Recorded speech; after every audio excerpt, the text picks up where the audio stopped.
BMC news live from Kochi Malayalam വാർത്തകൾ നിങ്ങൾക്കായി അവതരിപ്പിക്കുന്നത് Cochin Kalabhavan Angamaly franchise powered by heal life Thottakattukara Nazareth villas and BMC production Angamaly. നമസ്കാരം, BMC radio Malayalam വാർത്തകളിലേക്ക് സ്വാഗതം. ഞാൻ ധനു Krishna.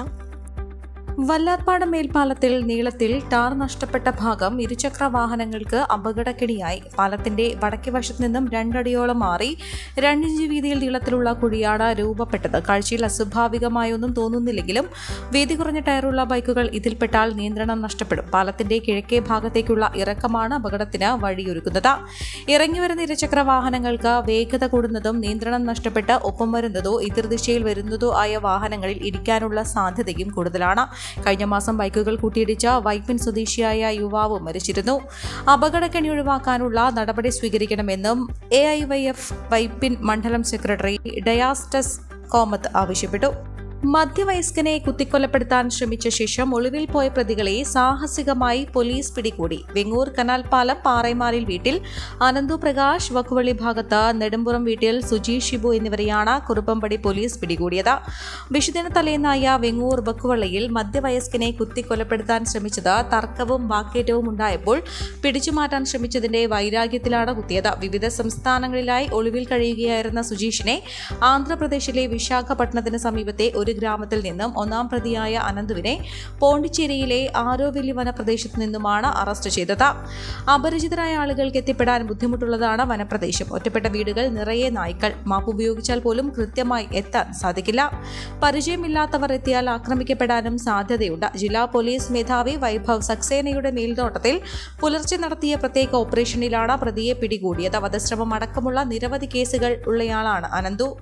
Perumbavoor ASP Mohit Rawat, Kuruppampady inspector VM Kasan, SI മാരായ Eldho Paul, Abdul Jaleel, ASI MB Subair, senior CPO Anilkumar, CPO മാരായ TM ഷഫീഖ്, സഞ്ജു ജോസ് എന്നിവരടങ്ങിയ പ്രത്യേക അന്വേഷണ സംഘമാണ് പ്രതികളെ പിടികൂടിയത്. കോടതിയിൽ ഹാജരാക്കിയ പ്രതിയെ റിമാൻഡ് ചെയ്തു. ശല്യം ചെയ്ത യുവാവിന്റെ ഫോൺ നമ്പർ ബ്ലോക്ക് ചെയ്തതിന്റെ പേരിൽ പെൺകുട്ടിക്ക് നേരെ ആക്രമണം. തൃക്കാക്കരയിലെ കോളേജ് വിദ്യാർത്ഥിനിയായ 20-കാരിയാണ് ആക്രമണത്തിനിരയായത്. കോട്ടയം സ്വദേശി അൻസലിനെതിരെ പോലീസ് കേസെടുത്തു. പിന്നാലെ നടന്നു ശല്യം ചെയ്യുന്നത് പതിവായതോടെയാണ് യുവാവിന്റെ ഫോൺ നമ്പർ പെൺകുട്ടി ബ്ലോക്ക് ചെയ്തത്. ഇതിന്റെ വിരോധം മൂലം രാവിലെ കോളേജ് പരിസരത്തെത്തിയ യുവാവ് അവിടെ വെച്ച് പെൺകുട്ടിയെ ആക്രമിച്ചെന്നാണ് പരാതി. കോളേജിലേക്ക് പോകും വഴി രാവിലെ 9:15 സംഭവം. കഴുത്തിന് കുത്തിപ്പിടിച്ചും 2 കവിളിലും മാറി മാറി അടിച്ചെന്നും മോശമായ ഭാഷയിൽ സംസാരിച്ചെന്നുമാണ് പെൺകുട്ടിയുടെ മൊഴി. തന്റെ 1 ലക്ഷം രൂപ വില വരുന്ന മൊബൈൽ ഫോൺ റോഡിലേക്ക് എറിഞ്ഞ് പൊട്ടിച്ചെന്നും പെൺകുട്ടി പറഞ്ഞു. കോതമംഗലം കോട്ടപ്പടിയിൽ ടാപ്പിംഗ് തൊഴിലാളിക്ക് നേരെ കാട്ടാനയാക്രമണം. കോട്ടപ്പടി സ്വദേശി അവറാജൻ എന്നയാൾക്കാണ് രാവിലെ വടക്കും ഭാഗത്ത് വെച്ച് റബ്ബർ വെട്ടിക്കൊണ്ടിരിക്കുമ്പോൾ ആനയാക്രമണത്തിൽ പരിക്കേറ്റത്. ഇദ്ദേഹത്തെ കോതമംഗലം താലൂക്ക് ആശുപത്രിയിലും തുടർന്ന് വിദഗ്ധ ചികിത്സയ്ക്കായി കോലഞ്ചേരി ആശുപത്രിയിലും പ്രവേശിപ്പിച്ചു. കോവിഡാനന്തര കാലഘട്ടത്തിൽ ജീവിതശൈലി രോഗങ്ങളുള്ളവർക്ക് സന്തുലിതമായ ആരോഗ്യ പരിപാലനത്തിന് ആലുവയ്ക്കടുത്ത് തോട്ടക്കാട്ടുകര ജംഗ്ഷനിൽ ഹീൽ ലൈഫ് തുറന്ന പ്രവർത്തനം ആരംഭിച്ചിരിക്കുന്നു. ഫിസിയോതെറാപ്പി, സൈക്കോളജി, ആയുർവേദ ചികിത്സകൾക്കായി 8089011772 ബന്ധപ്പെടാവുന്നതാണ്. സ്ഥിരം കുറ്റവാളികളായ അച്ഛനും മകനുമെതിരെ കാപ്പ നടപടി. ഞാറയ്ക്കൽ പെരുമ്പിള്ളി കാരോളിൽ വിനോദ്, മകൻ വിജിത്ത് എന്നിവർക്കെതിരെയാണ് നടപടി സ്വീകരിച്ചത്. വിനോദിന് 6 മാസത്തേക്ക് ജില്ലയിൽ നിന്ന് നാട് കടത്തി. വിജിത്ത് 1 വർഷത്തേക്ക് എല്ലാ ഞായറാഴ്ചയും മുനമ്പം DYSP മുൻപിൽ ഹാജരായി ഒപ്പിടണം. ഞാറയ്ക്കൽ പോലീസ് സ്റ്റേഷൻ പരിധിയിൽ വധശ്രമം, ദേഹോപദ്രവം, അതിക്രമിച്ചു കടക്കൽ, ഭീഷണിപ്പെടുത്തൽ തുടങ്ങിയ ഒട്ടേറെ കേസുകളിൽ പ്രതികളായിരുന്ന ഇവർ കഴിഞ്ഞ മാർച്ചിൽ ഞാറയ്ക്കൽ പോലീസ് രജിസ്റ്റർ ചെയ്ത അടിപിടി കേസിൽ പ്രതിയായതിനെ തുടർന്നാണ് നടപടി. DJ പാർട്ടികൾ നടത്തുന്നിടങ്ങളിൽ അനധികൃത മദ്യലഹരി മരുന്ന് ഉപയോഗവും വിൽപ്പനയും തടയാൻ എക്സൈസ്, പോലീസ്, കസ്റ്റംസ്, മറ്റ് എൻഫോഴ്സ്മെന്റ് ഏജൻസികൾ എന്നിവർ ചേർന്ന് സംയുക്ത പരിശോധന നടത്തും. ഓണത്തിന്റെ ഭാഗമായി എക്സൈസ് വകുപ്പ് സ്പെഷ്യൽ ഡ്രൈവ് കൺട്രോൾ റൂം തുറന്നു. സെപ്റ്റംബർ 20 വരെയാണിത്. മദ്യം, ലഹരി മരുന്നുകളുമായി ബന്ധപ്പെട്ട കുറ്റകൃത്യങ്ങൾ നിരീക്ഷിക്കുവാനും നടപടിയെടുക്കാനുമാണ് 24 മണിക്കൂർ പ്രവർത്തിക്കുന്ന കൺട്രോൾ റൂം. ജില്ലാ തലത്തിൽ 2 എക്സൈസ് ഇൻസ്പെക്ടർമാരുടെ നേതൃത്വത്തിലും താലൂക്ക് തലത്തിൽ എക്സൈസ് സർക്കിൾ ഓഫീസ് കേന്ദ്രീകരിച്ചും കൺട്രോൾ റൂം പ്രവർത്തിക്കുന്നത്. വ്യാജമദ്യം, ലഹരി വസ്തുക്കൾ എന്നിവയുടെ ഉൽപാദനം, വിതരണം, കടത്തൽ സംബന്ധിച്ച വിവരങ്ങൾ, പൊതുസ്ഥലങ്ങളിലെ മദ്യപാനം എന്നിവയുമായി ബന്ധപ്പെട്ട വിവരങ്ങൾ പൊതുജനങ്ങൾക്കും കൺട്രോൾ റൂമിൽ അറിയിക്കാം. ഡെപ്യൂട്ടി എക്സൈസ് കമ്മീഷണറുടെ നേതൃത്വത്തിൽ എറണാകുളം ജില്ലയെ 2 മേഖലകളായി തിരിച്ചാണ് സ്ട്രൈക്കിംഗ് ഫോഴ്സ് പ്രവർത്തനം. വാഹന പരിശോധന കൂട്ടാനും ജനങ്ങളിൽ നിന്ന് ലഭിക്കുന്ന പരാതികളിൽ മിന്നൽ പരിശോധന നടത്താനും 2 സ്ട്രൈക്കിംഗ് ഫോഴ്സിനെ വിന്യസിച്ചു. വിവരം ലഭിച്ചാലുടൻ ഇത്തരം പരാതികൾ അന്വേഷണ വിധേയമാക്കും. വനമേഖലയിലും വ്യാജമദ്യ ഉൽപാദനവും വിതരണവും നടത്താനിടയുള്ള മേഖലകളിലും പരിശോധന നടത്തും. എക്സൈസിനൊപ്പം പോലീസ്, കസ്റ്റംസ്, വനംവകുപ്പ്, revenue, drugs, food and safety എന്നിവ ചേർന്നും പരിശോധിക്കും. മത്സ്യബന്ധന ബോട്ടുകൾക്ക് നിരാശ സമ്മാനിച്ച മത്സ്യലഭ്യത താഴേക്ക്. കഴിഞ്ഞ ദിവസങ്ങളിൽ കടലിലിറങ്ങിയ ബോട്ടുകൾ പലതും തിരിച്ചെത്തിയത് വെറും കൈയോടെ. സാധാരണഗതിയിൽ ഈ സമയത്ത് വലിയ അളവിൽ ലഭിക്കേണ്ട പല മീനുകളും തീരെ കിട്ടാത്ത സ്ഥിതിയാണെന്ന് ബോട്ടുടമകൾ പറയുന്നു.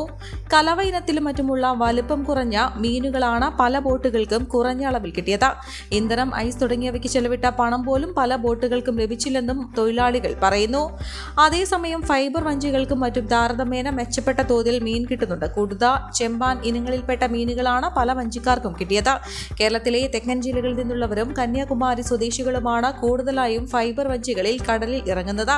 ഇവർക്ക് കിട്ടുന്ന മീൻ എത്തുന്നതിനാൽ പ്രാദേശിക വിപണിയിൽ ക്ഷാമം അനുഭവപ്പെടുന്നില്ല.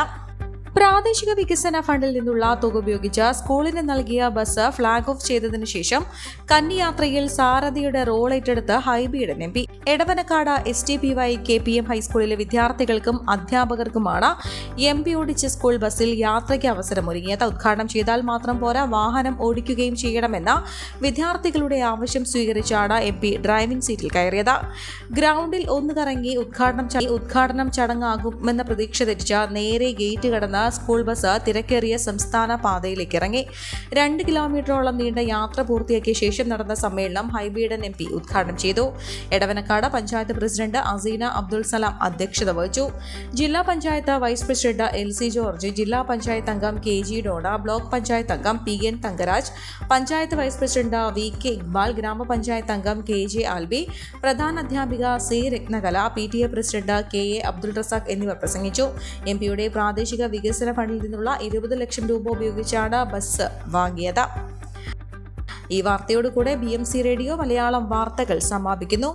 നന്ദി, നമസ്കാരം.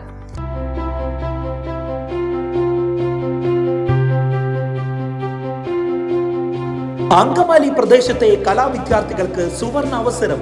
ലോക പ്രശസ്ത കലാവിദ്യാലയമായ കൊച്ചിൻ കലാഭവന്റെ അങ്കമാലി ഫ്രാഞ്ചൈസി കരയാമ്പറമ്പിനടുത്ത് എളവൂർ കവലയിലുള്ള സ്പ്രിംഗ്ഫീൽഡ് കെട്ടിടത്തിൽ പ്രവർത്തനം ആരംഭിച്ചിരിക്കുന്നു. Classical dance, cinematic dance, Carnatic music, Zumba dance എന്നീ വിഷയങ്ങളിൽ പ്രഗത്ഭരായ അധ്യാപകർ ക്ലാസുകൾ നയിക്കുന്നു. കൂടുതൽ വിവരങ്ങൾക്ക് ബന്ധപ്പെടുക 9995208614.